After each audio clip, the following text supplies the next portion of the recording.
पसंदीला माताड़ी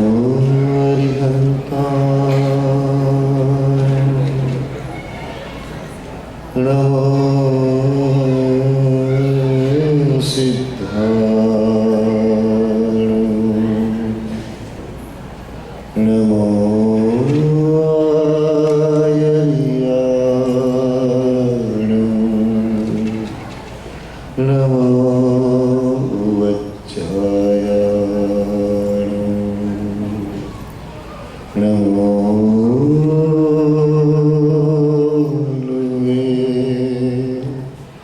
सर्वसारूढम्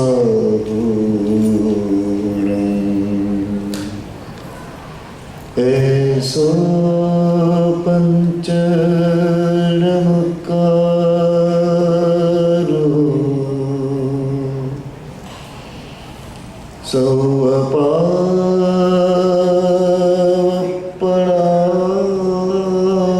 सौपणासनो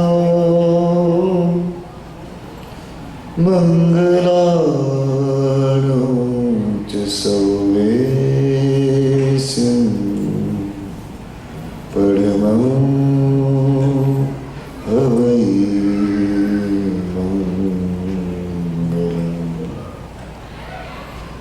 जय जगजीव जोड़ियाणो जगगुरु जगाणो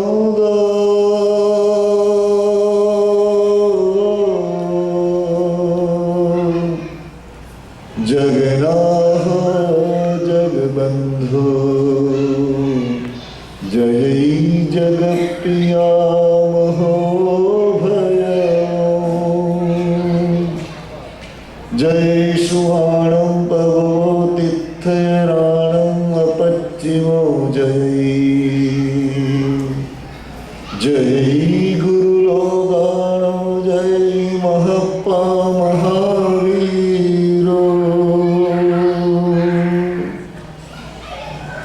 ओंकार बिंदु संयुक्तं नित्यं ध्यायन्ति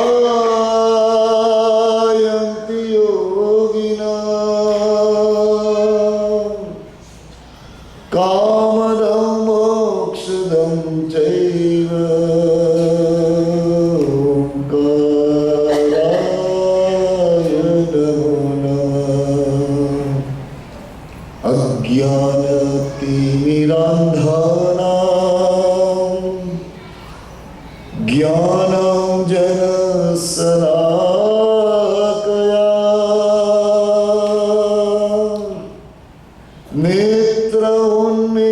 नेत्रोन्मीलितं येन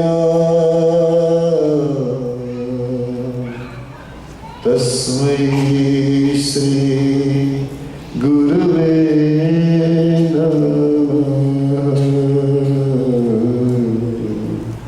तस्मै श्री गुरुवे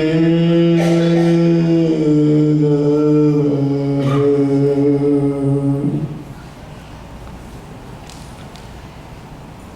तू गति तू मति तू आसरो तू आलंबन मुझ प्यारो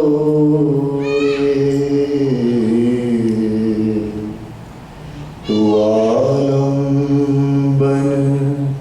मुझ प्यारो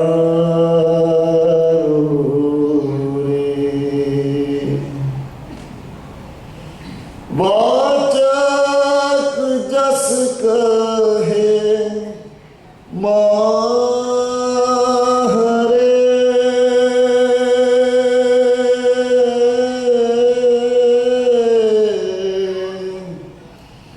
तू जीव जीवन आधार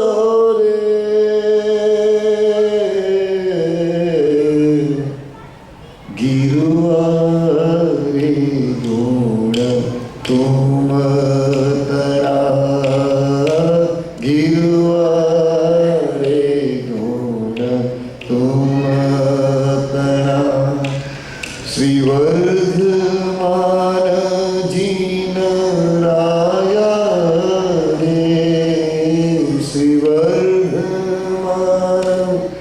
જીણ રાયા રે સુણતા શ્રવણે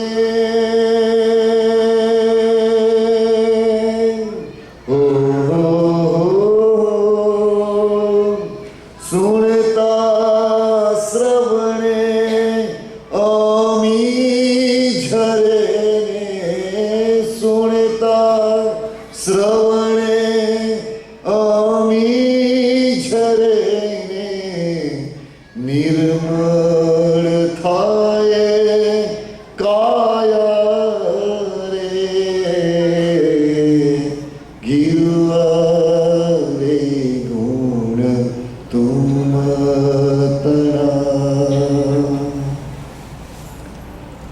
એક વાત હૃદયપૂર્વક કહું, વહી જતા જીવનના પ્રવાહમાં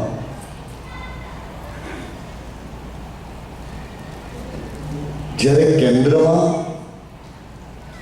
હું અને મારું શરીર, હું અને મારો પરિવાર, હું અને મારી બુદ્ધિ, હું અને મારો વિસ્તાર, તો ઇતિહાસ એમ કહે છે કે આવો હુંનો વિસ્તાર જેનો છે એવા હજારો માણસો, લાખો માણસો ક્યાં વિસરાઈ ગયા એનો પણ પત્તો નથી. અને જે લોકોએ જીવનના કેન્દ્રમાં કોક પરમ તત્વને સ્થિર કર્યું છે, એ પરમ તત્વ એના મા બાપના સ્વરૂપે પણ હોઈ શકે, એ પરમ તત્વ કોઈ ગુરુના સંદર્ભમાં હોઈ શકે, એ પરમ તત્વ કોઈ દેવના સંદર્ભમાં હોઈ શકે, કાં તો એ પરમ તત્વ એને પરિચય નથી પણ કોઈને કોઈ ગુણ સ્વરૂપે હોઈ શકે. તો એનું જીવન કોઈ પણ કટોકટીની વચ્ચે પણ અકબંધ આગળ વધી શકે છે. પર્યુષણા પર્વની આ મંગલમય આરાધનાના આજના આપણા દિવસે, જેમાં કલ્પસૂત્ર અને કલ્પસૂત્રના આધારે આપણા ભીતરમાં ચાલતા જે તે દ્વંદ્વ, જે તે મૂંઝવણ, જે તે પ્રશ્નો, એને કલ્પસૂત્રના અજવાળે એને શોધવાની મથામણ કરતી આપણી આ સ્વાધ્યાયની યાત્રા, એના આજના આ મણકામાં ફરી પાછો એક વાત કહી દઈશ. સાંભળવાની કોશિશ કરવા કરતાં ભીના થવાની કોશિશ વધારે ફળદાયી છે. સાંભળેલું કદાચ બહાર નીકળશું હોલની, એમાં 50% ભૂલાઈ ગયેલું હશે, પણ અનુભવેલું જીવનના કોઈ પણ ખૂણે ક્યારે સ્મરણમાં આવી અને આપણને બચાવશે એની ખાતરી નહીં કરવી છે. અનુભવવું એટલે શું? અનુભવ એટલે એક સાદો પ્રશ્ન કહો. સાકર એનો ટેસ્ટ આપણે અનુભવીએ છીએ, બરાબર? એમાં પ્રક્રિયા શું બને છે ખબર છે? સાકર મીઠાશ આપે છે એના કરતાં પણ સાકર જ્યારે મોઢાને અડે છે ત્યારે આપણું મોઢામાંથી એક રસ છૂટે છે, જેને આપણે લાળ કહીએ છીએ. લાળ, સલાઈના શું કહે છે, બરાબર? લાળ એ સાકરને લાગે છે, પછી સાકરની મીઠાશનો અનુભવ શરૂ થાય છે. જ્યાં સુધી પોતાની લાળ સાકરને અડતી નથી ત્યાં સુધી સાકર એ બુદ્ધિનો વિષય છે.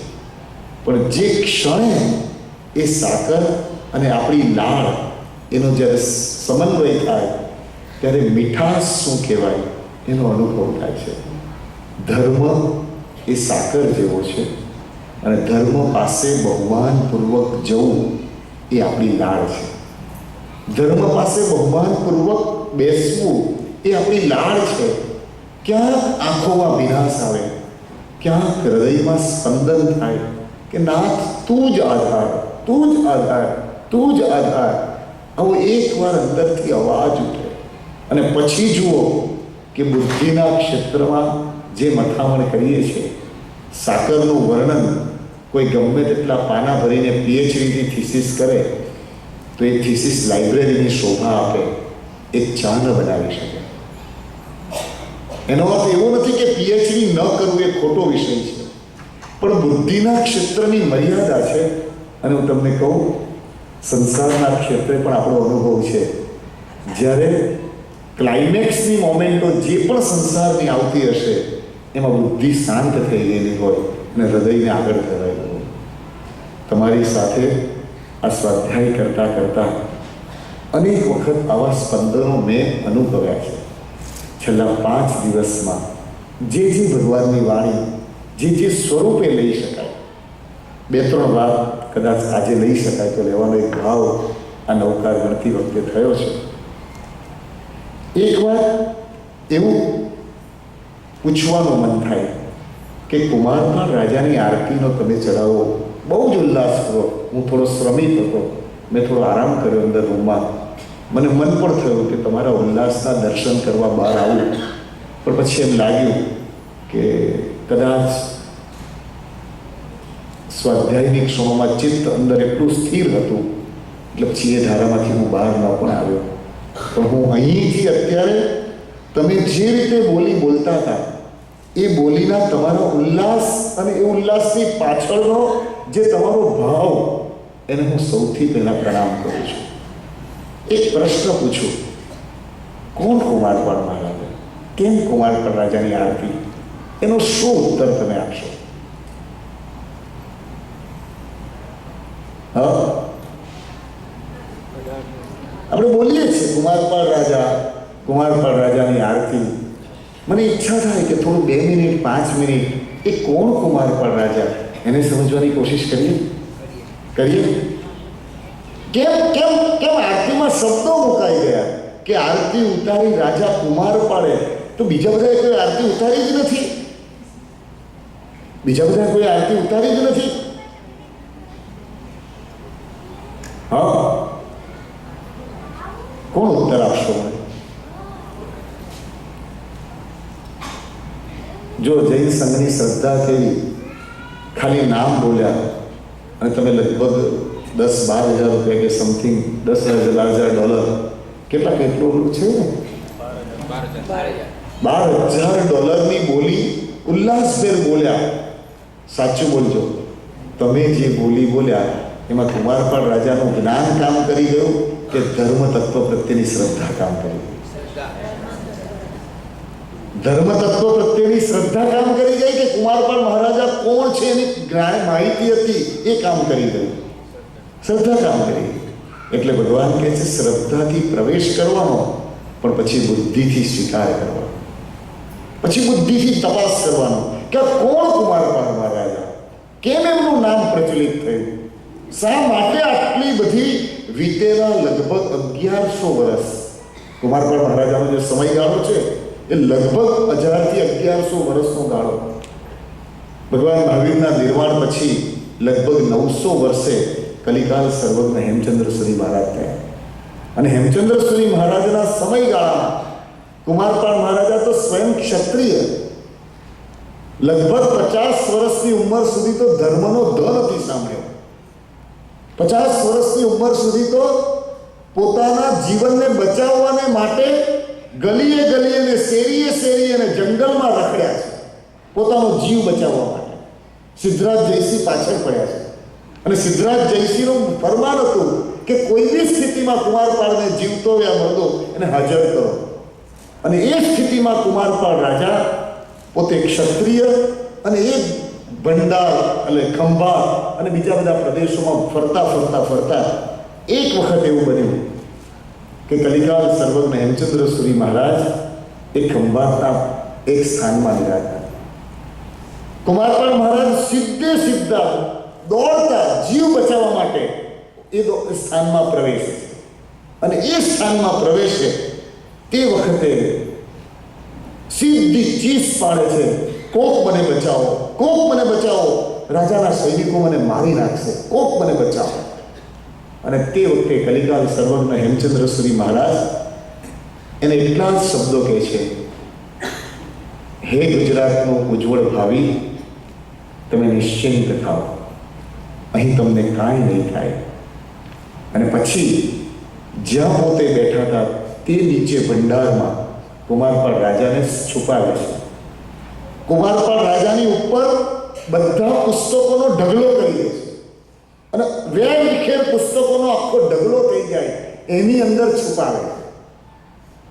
અને તે વખતે ગણતરીની મિનિટોમાં સિદ્ધરાજ જયસિંહના સૈનિકો દોડતા આવે છે કે અત્યારે અહીંયા જ કોઈક આવીને ગયું, કુમારપાળ અહીંયા સંતાયો છે. અને તે વખતે પૂછે છે હેમચંદ્રશ્રી મહારાજ, અહીં કોઈ આવ્યું છે? અને તે વખતે શ્રદ્ધા તત્વ શું હોય? કલિકાલ સર્વજ્ઞ ભગવંત એમ કહે છે, તપાસ કરો, નીચે પણ હોઈ શકે. શું કહે છે? શું કહે છે? તપાસ કરો, નીચે પણ હોઈ શકે. આ શબ્દો જો કુમારપાળ રાજાએ સાંભળ્યા હોય અને એ સાંભળે ત્યારે શું વિચાર આવે મનમાં? હા, શું વિચાર આવે? ના તો પછી આરતીમાં એમનું નામ ના આવે.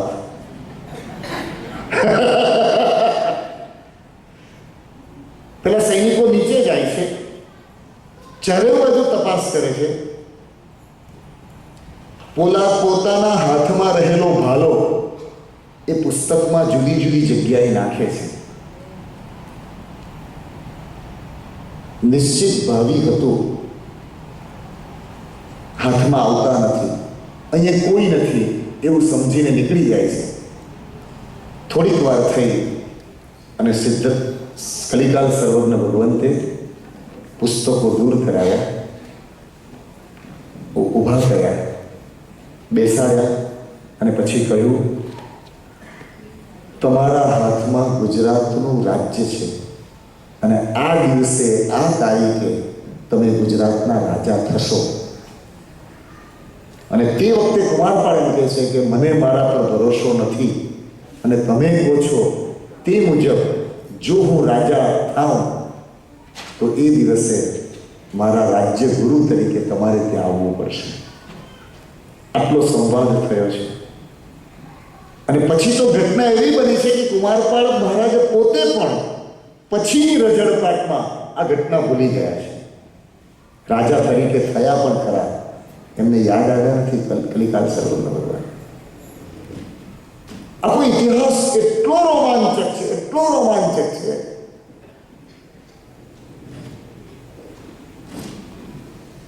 જે વખતે આ ઘટના બની કુમારપાળ મહારાજાના જીવનમાં 50 વર્ષ લગભગ ગાળો આવી રીતે ગયો. પછી એ રાજા બન્યા. પછીના વર્ષોમાં એક યોગ્ય સમય આવ્યો. તે વખતે કુમારપાળ મહારાજાના દરબારમાં કલિકાલ સર્વજ્ઞ ભગવંતની એન્ટ્રી થઈ છે. અને એ એન્ટ્રી થયા પછી જે સ્વરૂપે ધર્મ પામ્યા, જે સ્વરૂપે ધર્મ સમજ્યા, જે સ્વરૂપે ધર્મનું સ્વરૂપ સમજ્યા, અને એ ધર્મના સ્વરૂપના કારણે તમને ને મને આશ્ચર્ય થશે. આ વાત સાંભળવી ગમે છે? હા, કુદરતી આખો વિષય જુદો ચિત્તમાં હતો, પણ કુમારપાળ રાજાની આરતીનો જે રીતે ચડાવો ચાલતો હતો તે જ વખતે મનમાં એમ થયું કે શ્રી સંઘ આવા ઉત્તમ ચરિત્રોથી જો જ્ઞાત બને તો એની ભાવ વૃદ્ધિનું કારણ બને.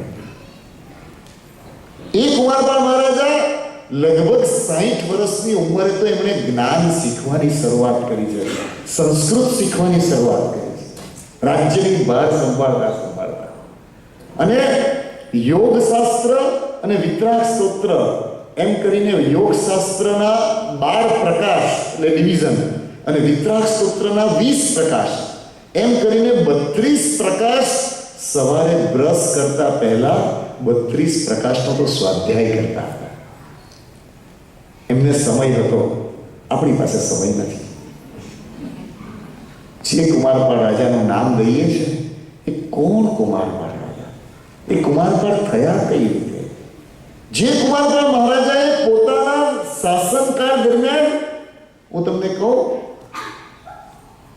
પોતે ધર્મનું પાલન કરવું એ સત્વનું કામ છે, પણ અનેકને ધર્મ કરાવવું એ પ્રબળ પુણ્યનું કારણ છે. સત્વ હજી કેટલાકની પાસે હોઈ શકે, પણ અનેકને ધર્મનું પાલન કરાવવા માટે જે પુણ્ય જોઈએ એ સંસારમાં ઓછા જણ પાસે છે. અને એટલે આ એક બીજી વાત છે, સાથે પણ કહી દઉં કે આપણે ત્યાં આગમ ગ્રંથોમાં એવી એક ઉલ્લેખ આવે છે કે બે સાધુ છે. એક સાધુ સાધક છે, બીજા સાધુ પ્રભાવક છે. એક સાધુ સાધક છે એટલે કે પોતે પોતાની સાધના કરે છે અને પોતાનામાં સ્થિર રહે છે. બીજા સાધુ પ્રભાવક છે એટલે કે જે બીજાને ધર્મમાં જોડી શકે છે, એવું જેનું સત્વ, એવું જેનું પુણ્ય છે. અને ભોજનનો દુકાળ હોય એટલે કે દુષ્કાળ પડ્યો છે, ખોરાક અવેલેબલ નથી અને એક જ જણનો ખોરાક અવેલેબલ થાય એમ હોય, તમે કન્ડિશન સમજજો એટલે એનો કન્સેપ્ટ સમજાશે. કે suppose if there are 2 people, બે સાધુ છે અને એમાંથી એક જ જણનો ખોરાક મળી શકે એવો છે, દુકાળનો સમય છે, એટલે એનો મતલબ છે કે બેમાંથી એક જ જણને જમાડી શકાય એવું છે. તો તે વખતે આચાર્ય ભગવાન જે સાધુ સાધક છે એને અણસણ કરવાનો આદેશ આપે કે તમે અણસણ કરી અને તાવ કાયમ ઠાણેને મોણેને જાણીને પાન બોસેરામી કરી અને જ્યાં સુધી દેહ ટકે ત્યાં સુધી રહો. અને જે પ્રભાવક છે એને ભરપૂર ભોજન આપીને જીવાડે. કેમ? તો કે પ્રભાવક જીવતા હશે તો માર્ગ ચાલુ રહેશે. સાધક તો સાધના કરશે પણ પ્રભાવના કરવાની તાકાત નહીં હોય તો એ કરી શું શકશે? હું તમને સીધો સવાલ આપણી ભાષામાં પૂછું. ઘરે ઉપવાસ કરવો સહેલો પોતે, તમારામાંથી ઘણા આ સભામાં બેઠા હશે કે જેને ઉપવાસ આજે છે, કોકને 3જો, કોકને 5મો, કોકને 9મો, કોકને 12મો. પણ પોતાના જ ઘરમાં પોતાના દીકરાને કે પોતાની પત્નીને શ્રદ્ધાપૂર્વક કંદમૂળનો ત્યાગ કરાવવો કદાચ શક્ય નહીં હોય. You got the point? હા, તમે તો મારે એમ્બિલની ઓળી છે, મારે 10મી ઓળી છે, કરી શકો છો. પણ પોતાના દીકરાને એક્સવાળી બિસ્કિટ કે પોતાના ઘરની અંદર કોઈ એવો અપેય પદાર્થ ન આવે અને મારા ઘરમાં આવું ન જ બને એટલું સત્વથી બોલી શકાય એવા ઉજળા સંજોગો બહુ ઓછાના છે. ખ્યાલ આવે છે? કુમારપાળ મહારાજાનું નામ સંઘમાં મંગળ એટલા માટે છે કે એમણે પોતે અહિંસાનું પાલન કર્યું એ માટે નહીં, પણ એ કુમારપાળ મહારાજા પોતાના સમયના 18 દેશમાં, પોતાની હાજરી દરમિયાનના 18 દેશમાં એક પણ કોમ, જૈન નહીં, એક પણ કોમ મારી શબ્દ ન બોલી શકે એટલું અહિંસાનું સામ્રાજ્ય એમને પ્રવર્તન કરાવ્યું. સમજાય છે? એકવાર એમના બનેવી સગ્ગા, અને સગ્ગા બનેવી એમણે ચોપાટ રમતી વખતે પોતે સોગઠી જે રમે ને, ચોપાટ રમે, એ ચોપાટમાં કહે છે કે આ તારી સોગઠી મારી. અને તે વખતે ત્યાંના સૈનિકોએ સાંભળ્યું, તેને સાંભળ્યું, એણે કીધું કે માફી માંગો, કુમારપાળનું રાજ છે, મારી શબ્દ ન બોલી શકાય. તો તે વખતે બનેવી અહંકારમાં આવ્યા અને ભયાવને કહે કે શું કરી લેશે મને? તો એની સામે યુદ્ધ જાહેર કર્યું છે. અને યુદ્ધની અંદર સગ્ગા બનેવીને યુદ્ધમાં પરાસ્ત કરીને કહ્યું છે કે મારી અહિંસા કાયરની અહિંસા નથી, મારામાં સત્વ નથી એવું નથી, પણ હું તમને પ્રેમપૂર્વક કહું છું, આપણને જેમ જીવવાનો અધિકાર છે એમ જીવ માત્રને જીવવાનો અધિકાર છે, માટે અહિંસાનું પાલન કરવાનું છે.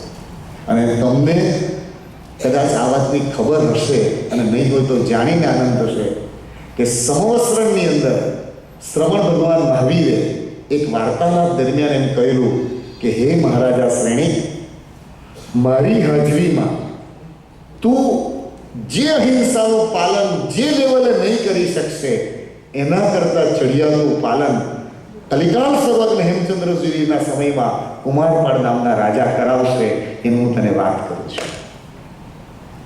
સમજાય છે મુદ્દો? કોણ બનવાનું? કુમારપાળ મહારાજા બની અને આરતી ઉતારવાનું એટલે શું?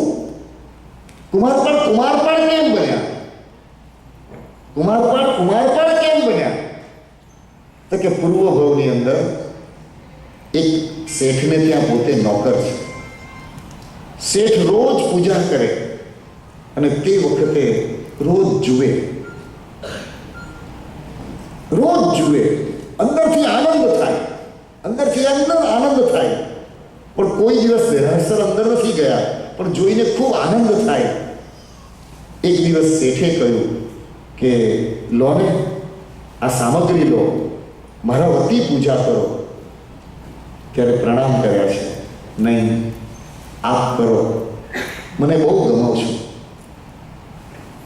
કેમ એ ખુલાસો ન આપ્યો અને પોતાની આવકમાંથી ધીમે ધીમે બચત કરી અને જ્યારે 18 કોડી, એ સમયમાં કોડી ચાલતી હતી, તે 18 કોડી જ્યારે ભેગી થઈ, 5 કોડી, સોરી,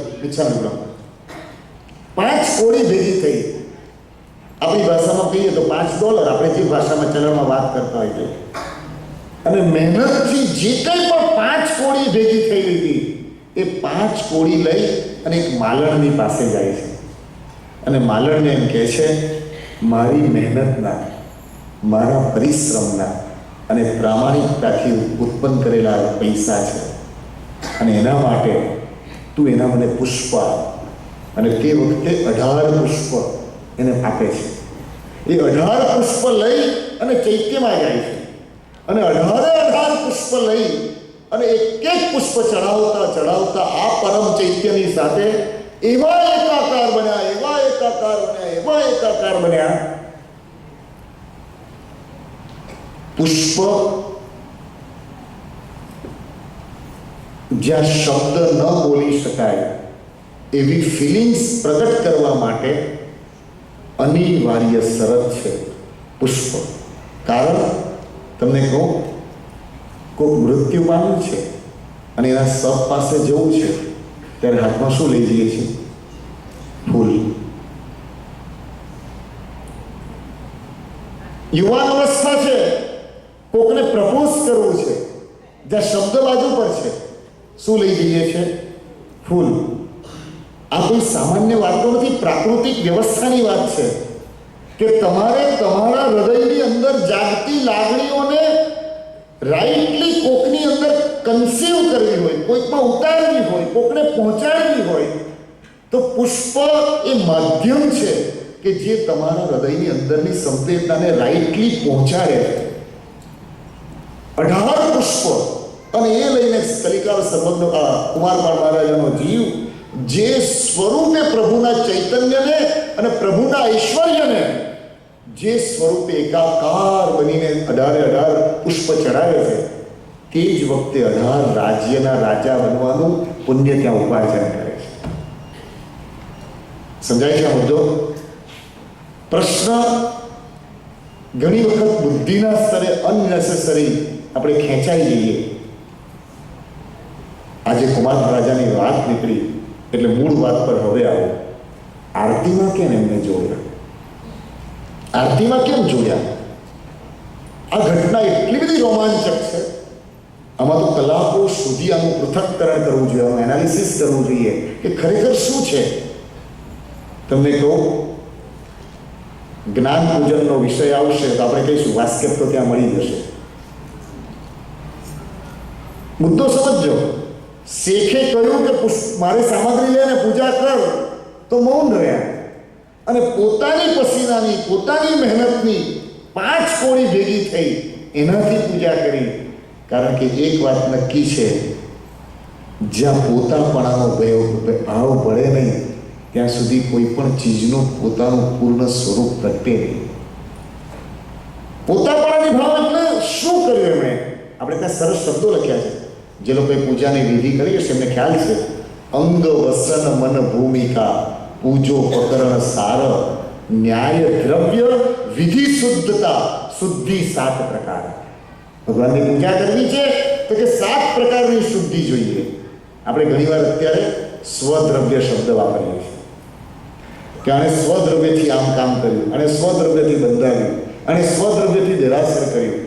આ સ્વદ્રવ્ય શબ્દ એ છેલ્લા 100-150 વર્ષની નિપજ છે. મૂળ ગ્રંથોમાં સ્વદ્રવ્ય શબ્દ મળતો નથી. સ્વદ્રવ્ય શબ્દ મૂળ ગ્રંથોમાં નથી મળતો. મૂળ ગ્રંથોમાં ન્યાય દ્રવ્ય શબ્દ મળે છે. તો વોટ ઇઝ ધ ડિફરન્સ? મેં તેજસભાઈ પાસે $5,000 લઈ લીધા છે અને મેં પછી આપતી વખતે હાથ ઊંચા કરી નાખ્યા.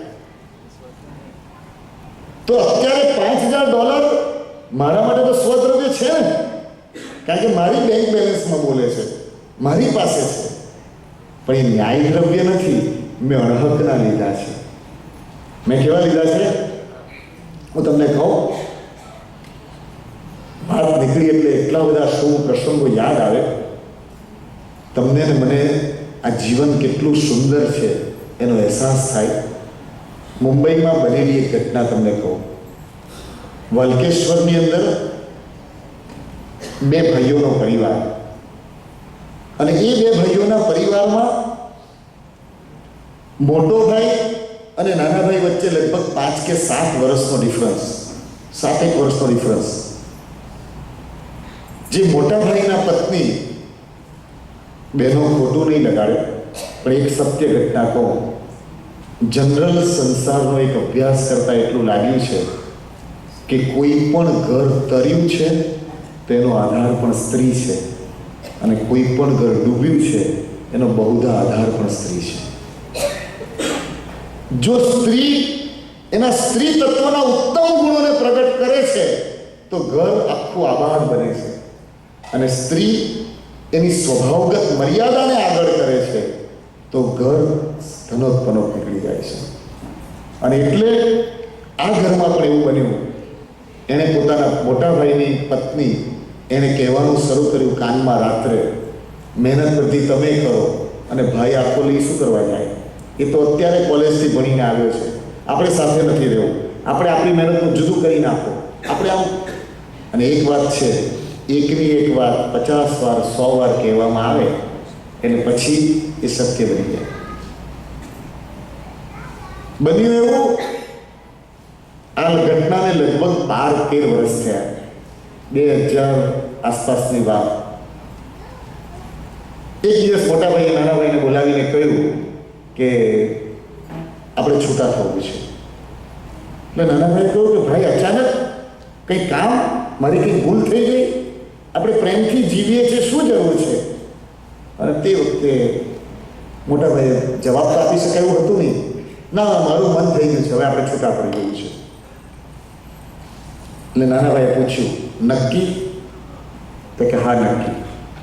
તો કે તમે મારા પિતાની જગ્યાએ છો, આ તમારું જ ઊભું કરેલું છે, હું તો કોલેજથી ભણીને અત્યારે આવ્યો છું, તો તમારે જે મને આપવું હોય એ આપી દો. હું ને મારી પત્ની તમારા આશીર્વાદ લઈ અને નવી અમારી કામની કારકિર્દી શરૂ કરી દઈશું. ઉત્તમતા શું છે આ બનેલી ઘટનાઓ તમને કહું છું. મોટા ભાઈને કીધું કે મારે જોવું જ નથી કે તમે શું આપો છો, આ તો તમે જ ઊભું કર્યું છે. પિતાના ગયા પછી તમે જ આ બધું મહેનત કરીને ઊભું કર્યું છે. હું તો ભણીને 3 વર્ષથી ધંધામાં જોડાયો છું. ઓર મૂંઝવણ થઈ મોટા ભાઈને. છતાં ડિવિઝન કર્યું. વાલકેશ્વરને બધી પ્રોપર્ટી પોતાની પાસે રાખી અને વિરાર અને પેલી બાજુના ભાગમાં ડેટ પડેલી અમુક જમીનોને જે હતું કે જેની કોઈ કિંમત દેખાતી જ નહોતી એવી વસ્તુઓ નાના ભાઈને આપી. એક મકાન આપ્યું સબબનું, છૂટા પડે. 10 વર્ષનો ગાળો નીકળી ગયો. કેટલા વર્ષનો? લગભગ 10 વર્ષનો. હવે ટેબલ સ્ટન થયું. 10 વર્ષના ગાળામાં ટેબલ સ્ટન થયું. જે મોટા ભાઈનો ધંધો હતો એ ધીમે ધીમે ધીમે ધીમે ધીમે ઘટતો ગયો, અને પેલો નાનો ભાઈનો જે હતો એ ધીમે ધીમે ધીમે ધીમે વધતો ગયો. અને એના કરતાં પણ બીજી મહત્વની ઘટના શું બની કે 2000 થી 2010ની સાલમાં જમીનના વિષયમાં અમાપ સમાપ સમીકરણો થઈ ગયા. તો જે જમીન વિરાર પાસેની 1.5 ટાઈપની જમીનો હતી એના લગભગ 400 કરોડ રૂપિયા. કેટલા?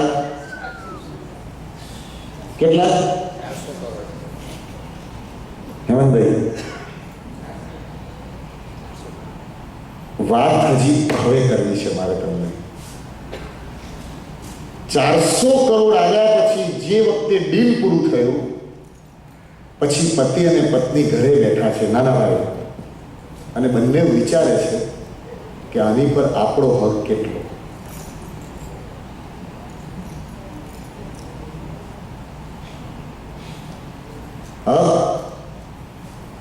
પતિ અને પત્ની વિચારે છે કે આની પર આપણો હક કેટલો. તો બંને જણ એક વિષયમાં સંમત થયા કે આ આપણો હક નથી, આ જમીન નથી આપણે લીધી, આ જમીન નથી આપણે પસંદ કરી, આ તો મોટા ભાઈની મહેનત હતી. એક વાત તો હલો હલો એમને બી લાગ્યું છે કે આ વાત કદાચ વધારે પડતી ડાયજેસ્ટ થાય એવી નથી લાગતી, એટલે ન સંભળાય તો સારું. હા, સમજાય છે આ વાત? હા, હવે આવે. આઈ થિંક હવે થઈ. તમે ઊભા થવાની કદાચ રાહ જોતું હતું, કદાચ એવું લાગે. હલો હલો, ના જાય છે, આ નથી. પછી મોટી મજાની વાત કહું તમને. તમને આવે છે વાત ક્લિયર? ઓકે. પતિ અને પત્ની બંને જણ સાથે બેસીને નિર્ણય કરે છે કે આની પર આપણો પૂરો અધિકાર નથી, આ તો મોટા ભાઈની વાત હતી. આ કોઈ અત્યારે હું 200 વર્ષ પહેલાની કે 50 વર્ષ પહેલાની વાત કરીશ ને તો આપણું મન અને આપણી બુદ્ધિ આપણને છેતરે અને આપણને એમ કહે છે આ તો જૂના સમયની વાત છે, અત્યારના સમયમાં આવું બધું ન ચાલે. જ્યારે પણ સારા કરવાની વાત આવે ત્યારે મન આપણું છેતરે. અને તે વખતે આ બનેલી ઘટના કહું, પતિ અને પત્ની મીઠાઈનું બોક્સ લઈ અને પોતાના મોટા ભાઈના ઘરે ગયા.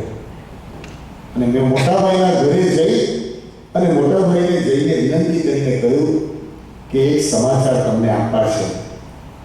તમે મહેનત કરીને જે જમીન આપણા માટે લીધેલી હતી એ જમીનના અત્યારે 400 કરોડ આવ્યા છે અને અમારો અધિકાર આમાં વધુમાં વધુ 50% હોઈ શકે, એનાથી વધારે લઈએ તો અમારા માટે અણહકનું થાય અને આ 200 કરોડ તમને પાછા આપવા આવ્યા છે, તમે સ્વીકારો ને અમને રૂમમાંથી મુક્ત કરો.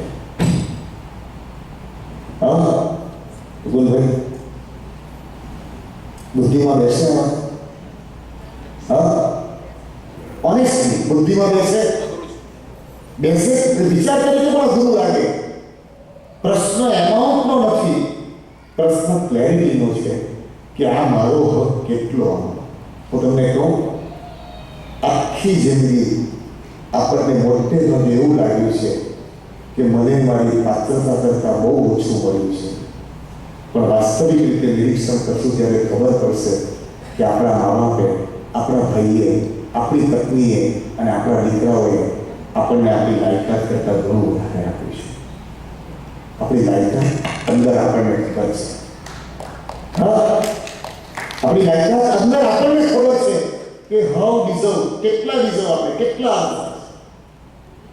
પણ પોતાને જે મળ્યું હોય જેને હંમેશા ઓછું લાગે એટલે આપણે કલ્પસૂત્રમાં આજે વાંચવાનો અધિકાર હતો પણ સમય ન મળ્યો. પણ ભગવાનની વાંચનની વાતમાં પેલો ઉલ્લેખ આવે છે, લગભગ બધાને યાદ હશે કે 3 કુળમાં તીર્થંકરો જન્મ લેતા નથી. તુચ્છે સુવા, દરિદ્ર કુલે સુવા, ભિક્ષે સુવા. એટલે તુચ્છ કુળમાં, દરિદ્ર કુળમાં અને ભિક્ષુક કુળમાં તીર્થંકરો જન્મ લેતા નથી. હવે પ્રશ્ન અહીંયા છે કે તુચ્છ કોને કેવો, દરિદ્ર કોને કેવો અને ભિક્ષુક કોને કેવો? તો એની વ્યાખ્યા પૂર્વ પુરુષોએ એટલી અદ્ભુત આપી છે. જૈન કુળમાં જન્મ થઈ ગયો એટલા માટે આ કુળ ઉત્તમ અને બીજા કુળવાળા બધા હલકા, એવો ક્યારેય પણ વિચાર જૈન પરિભાષાએ આપ્યો નથી. 3 તો કે તુચ્છ એટલે શું? તો કે નાની નાની વાતમાં જેને ખોટું લાગે, નાના નાના પ્રસંગોમાં જેનું મન તૂટી જાય, નાના નાના પ્રસંગોમાં જેનું મન ખારું થઈ જાય, એક ઝાપ ઠંડી આવે અને જેની બધી ઠંડી દૂર થઈ જાય. હા, એક સામાન્ય નાની નાની ઘટનાઓ કે જેનું બીજું વિશેષ મૂલ્ય નથી, એમાં જ આખી જિંદગી થઈ જાય. મેરેલિન મનરો નામ સાંભળ્યું? બધાને યાદ છે. હા, she had committed suicide, you know. તમને બરાબર યાદ છે. શા માટે ખબર છે? શા માટે? હા, ખ્યાલ નથી. એક દિવસ પોતાનો મેકઅપ કરતી વખતે મિરરમાં એને જોયું કે એને કરચલી પડી છે. અને એને એમ થયું કે હું કરચલી પડી ગઈ, હું વૃદ્ધ થઈ ગઈ, મારું સૌંદર્ય જતું રહેશે. And she couldn't control her mind and she committed suicide.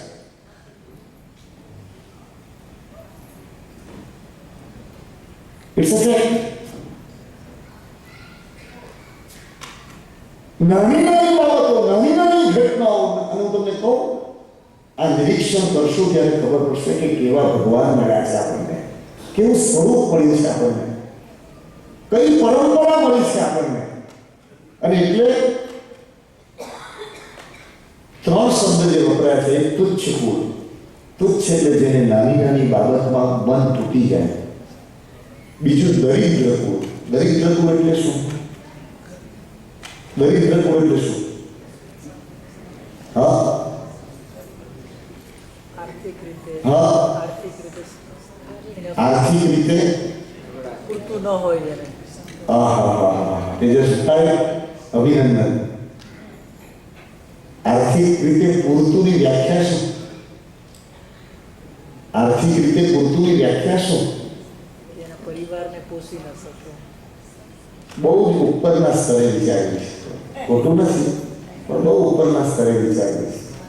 તમને કહું, સુરેશ દલાલની પંક્તિઓ છે. મોટાઓના તળિયા જોયા, નાનાઓના નળિયા જોયા. મોટાઓના તળિયા જોયા, નાનાઓના નળિયા જોયા. પાનખરના નિર્જન વનમાં ફાગણ નામે ફળિયા જોયા. હા, અત્યંત શ્રીમંત ગણાતા માણસો કે જેના ઘરે 25 ગાડીઓ પડી છે, એના તળિયા જોયા. એને જ્યારે મળ્યો ત્યારે એની તુચ્છતાનો અહેસાસ થયો છે કે આટલો દરિદ્ર છે આ માણસ. અને જેના ઘરમાં એકલા પ્રશ્નો છે, પાનખર જ છે. પાનખરના નિર્જન વનમાં ફાગણ નામે ફળિયા ગયા. એના ઘરે ફાગણનો ઉત્સવ જોયો છે. વાત નીકળી હું તમને કહું, 18 વર્ષ પહેલા મુંબઈમાં વાલકેશ્વરમાં શીતલબાગ કરીને એક જગ્યા છે. અને અતુલભાઈ જેવા રિક્ષા લીધેલી, હિતરુચિ લીધેલી મારા સાથે મિત્ર થાય એટલે એમના ઘરે અમે લોકો રોકાયેલા હતા અને એની સાથે વાતો કરવામાં. હું વહેલી સવારે રાત્રિના સમયે બિઝનેસના કામ પતાવીને હું ચાલતો મને પેલી મરીન લાઇન્સની પાળામ ગમે ઘણી વખત, તો હું ચાલતો મેં કીધું પછી શીતલબાગ સુધી ટેક્સી નથી કરવી, થાકી જઈશ, પછી કંઈક પકડી દઈશ. ચોપાટી આગળ આવ્યો અને પેલો પાટીવાળો એક માણસ આવ્યો. પાટીવાળો ખ્યાલ છે ને? આમાંથી કેટલાકને ખબર હશે, મુંબઈમાં ભુલેશ્વર ને બીજા બધા એરિયામાં આપણો સામાન ઉચકવા માટે પેલો મજૂર જે હોય એ વાંસની પેલી પટ્ટીવાળી લઈને ફરતો હોય. એટલે આપણો સામાન, આપણે ફ્રૂટ લીધું, બીજું કંઈ લીધું, તે આપણી સાથે ચાલ્યા કરે અને સામાન આપણે જ્યાં મૂકવું હોય ત્યાં મૂકી દે. દેટ ઇઝ કોલ્ડ પાટીવાળો. એક પાટીવાળો માણસ મારી પાસે આવ્યો. મને કહે, 1 રૂપિયો આપશો? શું કીધું એને? 1 રૂપિયો આપશો? મેં કીધું શું થયું ભાઈ? કારણ કે ભિખારી નહોતો. એને કહ્યું, મને ભૂખ લાગી છે. મેં કીધું 1 રૂપિયાનો પ્રશ્ન નથી, પણ ચોપાટીમાં 1 રૂપિયામાં તારો પેટ શું ભરાશે? ભેળ લેવા જશું તો 10 રૂપિયાની ભેળ આવશે, અને ભેળ તો પાછા ભરેલા પેટવાળા લાગે છે. પેટ ભરવા માટે થોડી, એ તો ભરેલા પેટવાળા માટે છે.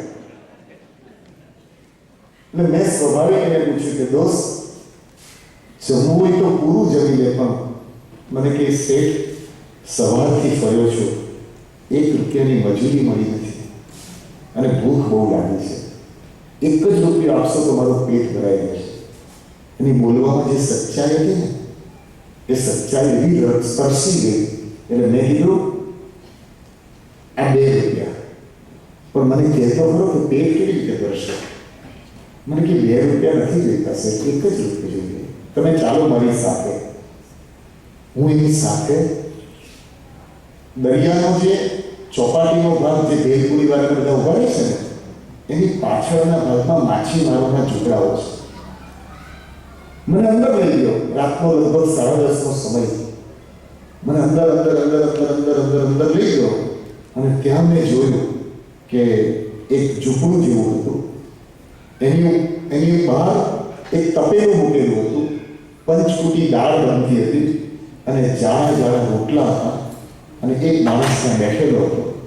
અને મુંબઈના કોઈક ભાઈએ લગભગ 30 વર્ષથી આ વ્યવસ્થા ચાલુ હતી કે જે માણસને પેટ ભરવું હોય અને આ ભોજન ન હોય, એને ભીખ આપી છે એવું ન લાગે, એટલે 50 પૈસાનો એક રોટલો, એની સાથે વાડકો ભરીને દાળ હોય. એટલે 1 રૂપિયો જો એની પાસે હોય તો 2 જાડા રોટલા અને દાળ, એનાથી એનું પેટ ભરી શકે એવી વ્યવસ્થા કરેલી હતી. કોઈ એની બોલી નહોતી બોલાતી, એના કોઈ નારા નહોતા લાગતા, એની કોઈ તકતી નહોતી લાગેલી, પણ અંદરની તકતી ઉગેલી હતી. એને સારું કામ કરવા માટે કોઈ અટકાવી ન શકે. મારી આંખ આનંદથી ભરાઈ ગઈ. મેં તપાસ કરી કે કોણે દાન આપ્યું છે, કારણ કે 2 રૂપિયામાં બને તો નહીં આટલી વસ્તુ. ત્યારે જે માણસ સંચાલક હતો એને એટલું જ કીધું, શેઠ અને એનો પરિવાર, એનું નામ અમને પણ ખબર નથી. રૂપિયા આવી જાય છે, ગોઠવણ થઈ જાય છે અને આખા દિવસમાં 100, 150, 200, 250 જેટલા મજૂરો આવા હોય, 1 રૂપિયો આપી, 50 પૈસા આપી, 2 રૂપિયા આપી જમીને જતા રહે. પેલા ભાઈને 2 રૂપિયા આપ્યા, એટલા ખુશ થઈ ગયા. હું તો ત્યાંથી એને મૂકી તો જમવા બેસી ગયો. રાત્રે 11:15 થવા આવ્યા. હું નીકળી ગયો ત્યાંથી. ચાલતો આવ્યો. મનમાં નશો હતો, ચાલો કેવી સરસ વાત છે. 1 રૂપિયામાં કોઈને જમાડી શકે ને કેટલું સરસ એનું સ્વમાન સચવાય અને આવી વ્યવસ્થા, કોઈ જાહેરાત નહીં. અને ત્યાં એક તૂટ્યું વાળીને સૂતેલો એક ભાઈ, જેના શરીર ઉપર લંગોટથી વધારે કંઈ નહોતું, રેતીમાં સૂતેલો. એટલે મને થયું કે લાવ, આવી ભૂખ્યો સૂતો હોય તો એને મોકલું ને, કદાચ નહીં ખબર હોય. તેજસભાઈ આર્થિક માપદંડ વાત કરીશ ને, હવે યાદ કરજો. પેલા મને જગાડ્યો. એ જગાડ્યો એ જ વખતે એને એમ લાગ્યું કે પોલીસ છે. એને તો સામાન્ય રીતે સારો અનુભવ હોય, એટલે નહીં સાહેબ એવું કરવા લાગ્યો. એટલે મેં કીધું, મેં પોલીસ નહીં, આપકો ભૂખ લગી હે? એટલે મારી સામે વિચિત્ર રીતે જોવા લાગ્યો. એટલે મેં કીધું, ખાના ખાયા है कि नहीं? बोले खाई लिया. એટલે આપણા શસ્ત્ર વિચાર હતા ને, એટલે મને થયું હું ક્યાં પાછો અહીં આવવાનો છું. એટલે મેં એમ કહ્યું, આપકો मालूम है यहाँ खाना मिलता है, ये 2 रुपया रखो, 5 रुपया रखो, कल खाना खा लेना. કિશોરભાઈ, હજી પણ એ માણસનો ચહેરો મને હું બોલું છું ત્યારે આંખ સામે દેખાય છે. એ 5 કે 10 રૂપિયા તો મને યાદ નથી. એ જે કંઈ એને આપ્યું ને તે એને મારી સામે ફેંક્યું અને મને કહે, सेठ साहब, मैंने आपको बोला कि खाना हो गया है, अभी मुझे सोने दो, हम कल की चिंता नहीं करते, ऊपर वाले बैठे हैं.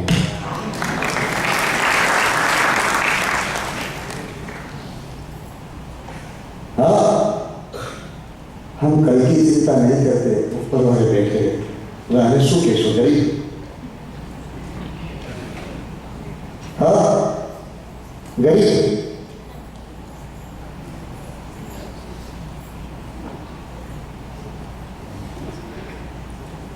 હજી પણ હું બોલું છું ને ત્યારે મને એનો આખો મોડો એકદમ બ્લેક ફેસ હતો. તમે નહીં માનશો, એ દિવસે રાત્રે શીતલબાદ અતુલની પાસે, રિક્ષા લીધેલી હતી જોઈ હશે, અતુલની પાસે રાત્રે ઘરે પહોંચ્યા પછી રાત્રે 3 કે 3:30 વાગ્યા સુધી ઊંઘ નથી આવી. હું બેઠો રહ્યો છું કે શ્રીમંતતા એ કોને કહેવાય?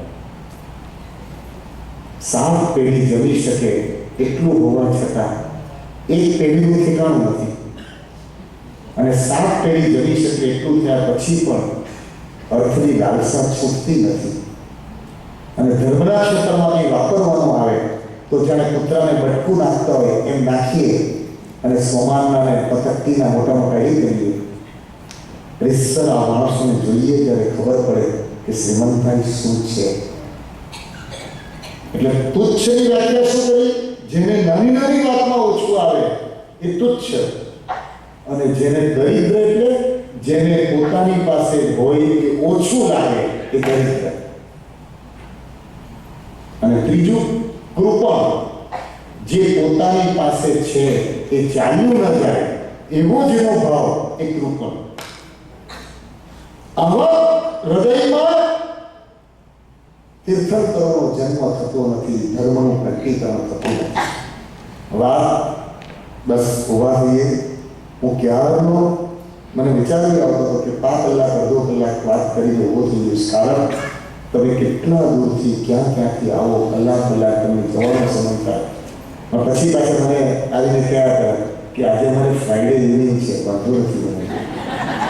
હું પાછો થોડો નાનો થયો હશે ને, બરાબર હશે.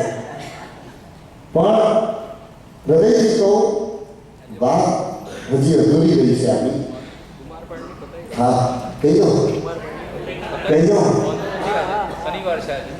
હા, આજે શુક્રવાર, કાલે શનિવાર. તમે નહીં વાત કરો તો અમને ઊંઘ નહીં આવે. અને તમને ઊંઘ નહીં આવશે તો ભગવાન તમારા હૃદયમાં આવશે. તમને ઊંઘ નહીં આવશે. તમે કહેતા કહેતા 11 કર્તવ્યની અંદર જાગરણ શબ્દ છે, રાત્રિ જગો. કયો શબ્દ? એટલે રાત્રિ જગો એટલે શું? મને તો કહો, ફરી પાછું તમે યાદ કરાવીશ. શ્રીમંત બાપના, અત્યંત શ્રીમંત બાપના ગરીબમાં ગરીબ દીકરા છીએ આપણે.